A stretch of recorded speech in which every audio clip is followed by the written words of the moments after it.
Alô, boa tarde. Aqui, doutor Antônio Martins, mais uma vez. Primeiro, para agradecer a Deus e a você, meu amigo, minha amiga, pelo like, pelo dislike que você está dando. O dislike também é fundamental. Dá o like porque você, dedinho para cima, você diz que gostou. Dedinho para baixo, você diz que não gostou. Até o que não gostou é bom. Por quê? Porque quando você dá o like e o dislike, o YouTube manda para mais gente. Então, mais pessoas vão conhecer o meu vídeo. Né? E é muito importante que a gente, por cada mais vez, pessoas tenham acesso a ele. Eu deixo aqui o meu endereço, meu e-mail, meu blog, meus telefones. Qual a importância do meu blog? Você lê de segunda a sexta um artigo novo, sempre na tentativa de tornarmos atualizados, né? Que é importante nesse mundo da comunicação, a gente está bem atualizados. Muito obrigado aos 223 amigos, né, que se inscreveram no meu canal. É muito importante para mim, estou muito feliz por isso. Espero cada vez mais contar com o apoio de vocês para que a gente possa crescer. Dando continuidade ao nosso objetivo, né, de falar sobre funcionário público, hoje eu quero deixar o seguinte: nós falamos dos servidores públicos no artigo 39, no vídeo anterior, né? Aí o artigo seguinte da Constituição seria o artigo 40, seria o seguinte do meu curso. Mas o que acontece? Eu vou pular o artigo 40, porque o artigo 40 e o 41, ele tratam da Previdência Social do servidor público. E é muito extenso. Não dá para, em um vídeo, eu falar sobre tudo. Então, eu prefiro fazer um trabalho melhor, uma aula melhor e dar vamos dizer assim, mais informação. Porque a aposentadoria do servidor público é de suma importância, né? Que a gente compreenda como se aposenta, quais os direitos dos servidores públicos, né, que são concursados, dos que são contratados pela CLT e assim sucessivamente. As alterações que ocorreram com a reforma da Previdência na lei, a última, né, a emenda constitucional 103 de 2019, mas como é um assunto muito extenso, eu prefiro falar à parte. Eu prometo a vocês que eu vou fazer um vídeo à parte. Será um vídeo longo, porque o assunto é muito grande, não dá para fazer em 10, 20 minutos como eu tenho feito. Então aí eu vou, na época, eu peço a paciência de vocês para que vocês se aprofundem, leve mais tempo, mas porque o aprendizado vai ser maior, o resultado será melhor, né? Nós vamos falar agora do artigo 142, que é o dos militares, né? Dos militares estaduais, porque os militares federais, nós vamos lá para o artigo 142, vai demorar muito ainda, mas a gente vai começando aqui, que diz o seguinte: dos militares dos estados, do Distrito Federal e dos territórios. Fala dos territórios, gente, não existe mais nenhum território no Brasil. Mas como o território é uma autarquia, o governo federal pode criar um território a hora que ele quiser. Basta que ele mande um projeto de lei complementar para o Congresso Nacional, e o Congresso aprove que ele crie um território. Pode criar um território dentro do estado de Pernambuco, ele pode criar um território no estado do Amazonas, ele pode criar um estado onde ele quiser, né? Porque a Constituição tem essa regra, né? Nós vamos falar dela ainda, como funcionam os territórios, né? Então, quando a Constituição ela foi promulgada, ela achava que os territórios, quando ela foi trabalhada, né, no seu projeto, existia território Fernando Noronha, Acre, Amapá, ainda, acho que Rondônia eram territórios. Mas aí no final, lá no ato das disposições transitórias, que nós vamos ver também, no final eles com raiva, né, porque os governadores dos territórios eram indicados pelo presidente da República. E os constituintes, com muita raiva de Sarney, que Sarney foi um governo horroroso, todo mundo tinha raiva de José Sarney e não sabia o que tinha depois do Bolsonaro, né?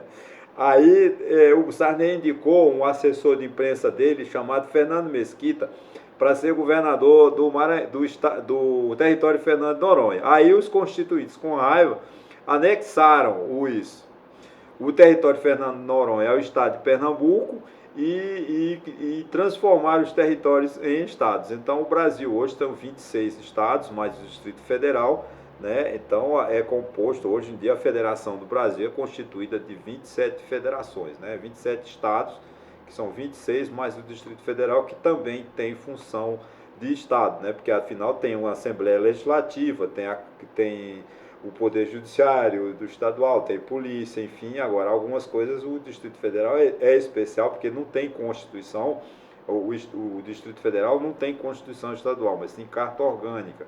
E alguns poderes, né, como a polícia, como o Poder Judiciário, são organizados pelo governo federal. Então, para os concurseiros aí, né, essa importância, né, que o Distrito Federal não tem Constituição, o Distrito Federal tem Carta Orgânica, isso pega muito em concurso, essa pegadinha. Bom, então diz aqui o seguinte, os membros das polícias militares e corpo de bombeiros militares, instituições organizadas com base na hierarquia e disciplina, são militares dos estados, do Distrito Federal e dos territórios, né? Aplicam-se aos militares dos estados, do Distrito Federal e dos territórios, além do que vinha a ser fixado em lei, as disposições do artigo 14, parágrafo 8º. Esse artigo 14, parágrafo 8º da Constituição, ela determina como os militares devem para o militar que quer fazer carreira política. Por exemplo, o sargento do Corpo Bombeiro quer ser deputado federal, o sargento da polícia quer ser deputado estadual, ele tem uma regra específica, o artigo 14, parágrafo 8º, né? Cabendo à lei estadual específica de dispor sobre as matérias do artigo 142, inciso 10, sendo as patentes oficiais conferidas pelos respectivos governadores. Esse artigo aqui diz mais assim, a promoção, patente, quem vai ser cabo, quem vai ser sargento, essa parte toda é a competência dos governadores, né? Aplica-se aos militares dos estados, do Distrito Federal e dos territórios, disposto no artigo 37, inciso com prevalência da atividade militar. Eu vou dar uma olhada no artigo 37, esse inciso 16, o que é que diz? No A, 37, que a gente não decora não.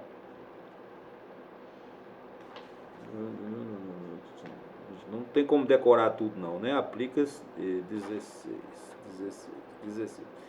Bom, é verdade a acumulação remunerada de cargos públicos, exceto... sim, isso aí é o seguinte. Um militar, ele não pode fazer, por exemplo, um militar, ele poderia muito bem, eu sou militar, vou fazer um concurso para o Ministério da Fazenda. Não pode. Eu vou ser militar e auditor do Ministério da Fazenda. Não pode. Ele pode ser militar e professor, ele pode ser professor e médico. Por exemplo, ele é médico, ele é militar, médico, ele pode ser professor e pode exercer a função de médico. É isso que acontece, ok, gente? Então é essa importância dessa disciplina, né, de que a gente tem dos militares. Uma coisa que é vedada, e isso é muito importante que o povo brasileiro tome consciência pelo seguinte, porque no Brasil há uma covardia dos governos estaduais e governo federal. É vedado por lei o militar, seja corpo bombeiro, polícia militar, enfim, fazer greve, assim como marinha, aeronáutica, etc. Só que é proibido. O militar ele não pode fazer greve. O militar que se põe no quartel e diz que daqui a gente não sai, daqui a gente não entra, é indisciplina, ele tem que ser preso. Vem lá uma autoridade e prende, põe todo mundo na cadeia, porque é indisciplina. Tá? Militar ele não pode, é motim, né? A palavra motim ela tá ligada ao militar que se recusa a cumprir sua missão. Infelizmente no Brasil, as polícias militares, os corpos de bombeiros estão muito indisciplinados, né? Não me lembro que ano foi, em Vitória, eles fizeram de forma desonesta, né? Puseram as mulheres dos militares nas portas dos quartéis em Vitória e transformou Vitória no inferno. E ficou por isso mesmo, os militares não podemos sair porque as mulheres não deixam. Isso é falta de vergonha do governador que não pediu intervenção federal para que o Exército, Marinha e Aeronáutica fosse lá e obrigasse aquelas senhoras, com todo respeito, não é com violência, não é com gás lacrimogêneo, não. Quer dizer, olha, vão para casa e seus maridos vão ter que trabalhar.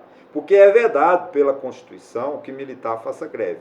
Infelizmente, no Brasil, os militares estão com essa ideia de fazer greve. Porque não tem governador, desculpa uma expressão, governador que realmente faça cumprir a lei. Tipo assim, vamos negociar. Não tem negociação.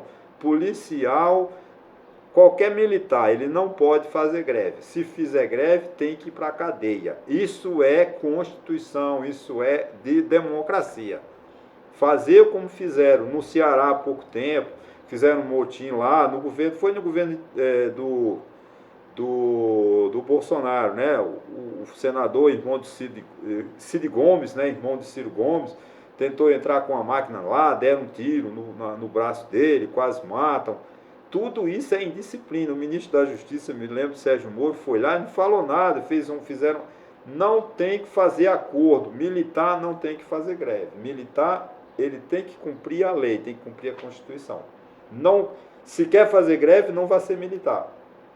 Porque, gente, uma coisa é o seguinte: o professor ganha pouco no município. Ganha, eu sei que ganha. Eu quero um professor bem remunerado.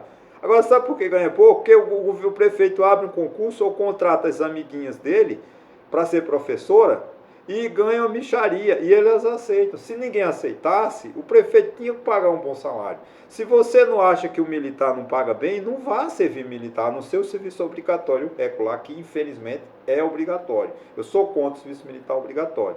Eu acho que o militar devia ser o seguinte: quer ser militar, vá para o quartel, vá para a escola, vá aprender, vá treinar, vá ser um cara técnico. Eu não quero um militar que vá lá, aqueles coitados, porque os recos, eles sofrem nos quartéis horrores, porque os sargentos, os cabos, os tenentes exploram os coitados dos recos, porque sabem que eles daqui a 6 meses, um ano, eles vão ser dispensados, e eles ficam lá sendo maltratados, sendo humilhados. Infelizmente, quantos militares já morreram, né? Por prestação de serviço exagerado, por fazer aquelas chamadas continências lá e absurdos que os sargentos exploram os soldados. Isso é uma vergonha, é falta de educação, falta de seriedade do Brasil. Então, o que eu quero é que os militares tenham o respeito. Eu tenho que respeitar os militares, tenho para com os militares profundo respeito, admiração, respeito as suas hierarquias, respeito as suas ordens, cumpro todas as suas ordens. Agora, a verdade a gente tem que falar.